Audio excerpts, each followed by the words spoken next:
Hi, my name is Dr. Rachel Ola. I am the founder of Baby Mama's Doula and a registered naturopath. And today I'm going to be presenting the food introduction, introducing solids to your infant. This webinar will provide you information on how to start food introduction for your baby, for your infant. And so I'm first going to begin by discussing breastfeeding. So, breastfeeding is very beneficial. It's a natural process that women are able to provide for their babies, nutrition, and it is recommended that babies are breastfed exclusively for the first 6 months, with continued breastfeeding along with introduction of foods for up to 2 years of age or longer. The reason why breastfeeding is so beneficial is that it provides skin to skin contact. You can breastfeed anywhere at any time. It has immune support properties. It can protect against chronic disease. It can also reduce mothers the risk of breast and ovarian cancer, and it also burns calories for the mother. Sometimes breastfeeding exclusively is not possible, and so it is important to supplement with formula feeding. And there's pros and cons to formula feeding.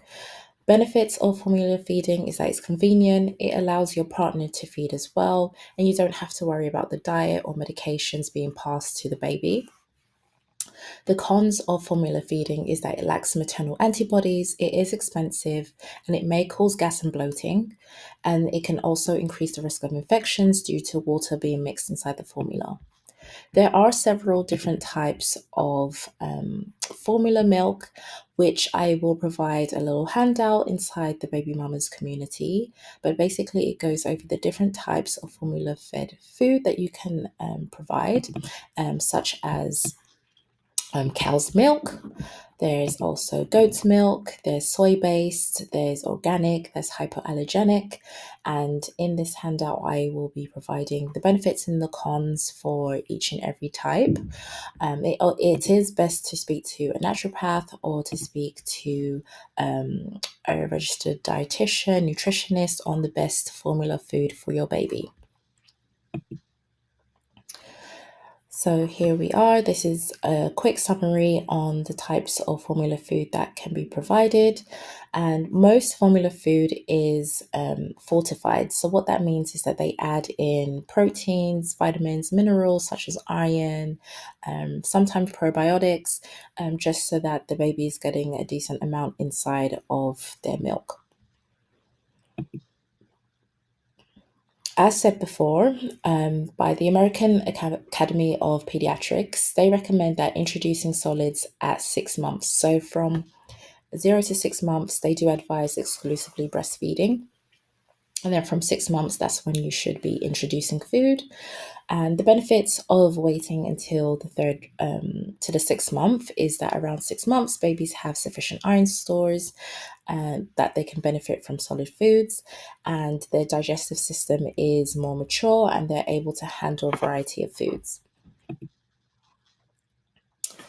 When your child is ready to start eating food. So this summary slide basically explains when you can kind of tell your baby is ready to be eating solids. So sitting up alone or with support, able to control head and neck, opens mouth when food is offered, swallows food rather than pushing it back onto chin, brings food and objects to mouth, can grasp small objects, and transfers food from the front to the back of their tongue.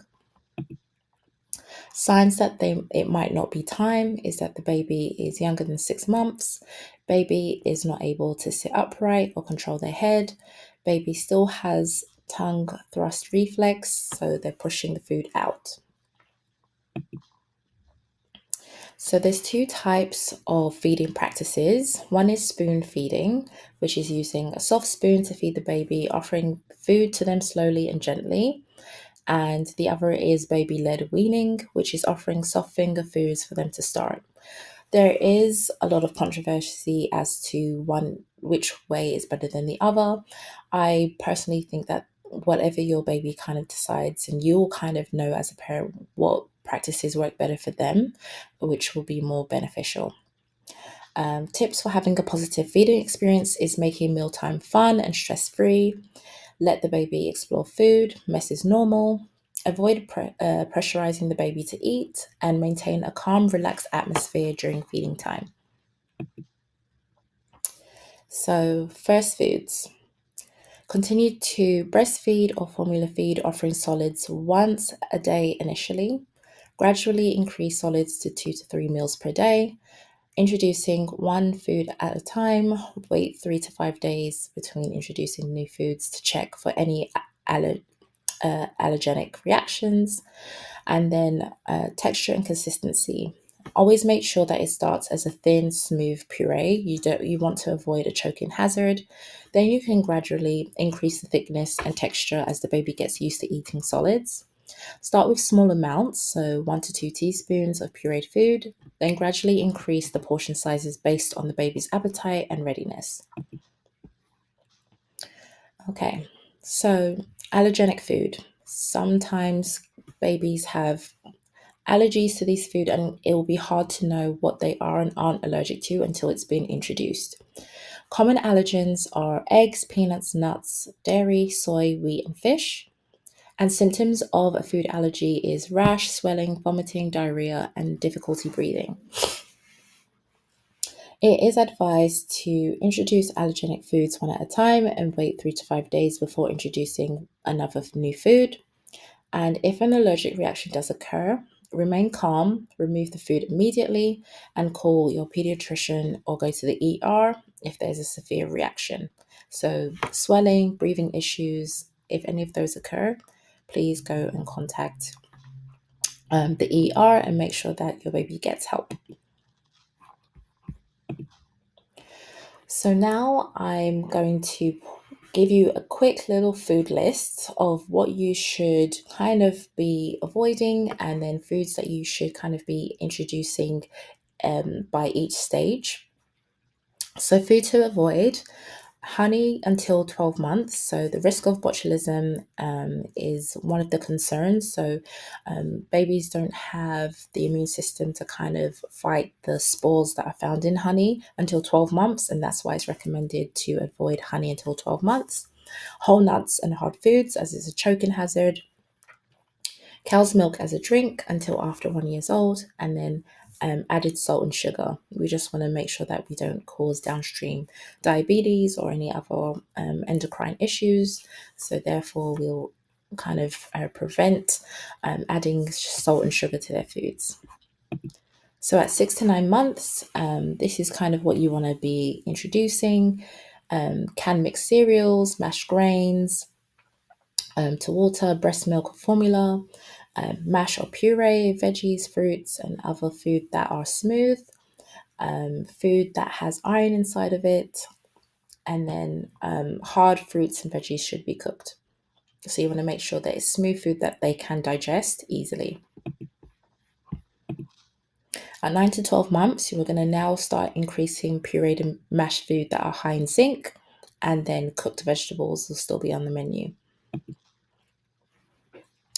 At 12 to 18 months, we're now going to have pureed and mashed foods that are high in B vitamins and calcium. Raw vegetables can be introduced, and start introducing more allergenic foods. And now safe to sweeten with honey because they're now over the age of 12 months. Over 18 months, you want to focus on food with high protein to support growth.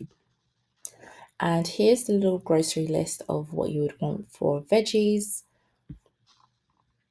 So if you want to take a snapshot of this, it's also going to be in a handout separately posted in the Baby Mamas community. Fruit, proteins and fats, grains, and then things to consider with food introduction. Notice signals when he or she is not interested in meal or is full. Introducing allergenic foods and food reactions or sensitivities. Family diet, vegan and plant-based, ensuring that they are getting the right macro and micronutrients into their diet, and try to establish food routines. When to see a healthcare professional: signs of picky eating, starting to have nutritional deficiencies, gas or bloating, throwing up, colic.